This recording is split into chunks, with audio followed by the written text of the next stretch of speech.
MLA সাহেবের বউ তোকে ছেড়ে দিয়ে পালিয়ে গেল কেন? আমাকে বলছে তুমি খেতে দিতে পারছো না, পেনতে দিতে পারছো না, আমার সাথে ব্যবহার খারাপ করছো, সেই জন্য আমার সাথে ঝগড়া করে পালিয়ে গেল। বুঝতে পারছিস না, দুদিন এসে রং রস করে চলে গেছে, ওসব সংসার করা মেয়ে লয়। ঠিকই বলেছো আব্বা তুমি। চুপবে, তোর মুখে আমি আব্বা ডাক শুনতে চাই না বে। আব্বা গো, অন্যায় তো আমি করেই ফেলেছি, ভুল তো আমি করেই ফেলেছি, তুমি এত নিষ্ঠুর আর পাষাণ হৃদয়ের মানুষ হইও না আব্বা, তাহলে মরার পরেও আমি শান্তি পাবো না আব্বা, শান্তি পাবো না।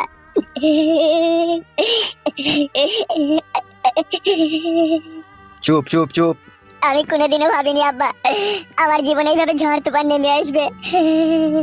শুন ভাই, তোকে আমি একটা কথা বলছি, নিজের ছেলে যখন অন্যায় করেছে না, তখন আর দোষ দুশ্মন হাসাস না। ওর অন্যায়কে তুমি মেনে নিলে, ওকে বাড়ি লিচো, বাড়িতে একটু ভালো করে বুঝাবো, ও আর জীবনে কখনো কোনো অন্যায় কোনো ভুল কাজ যাতে না করে।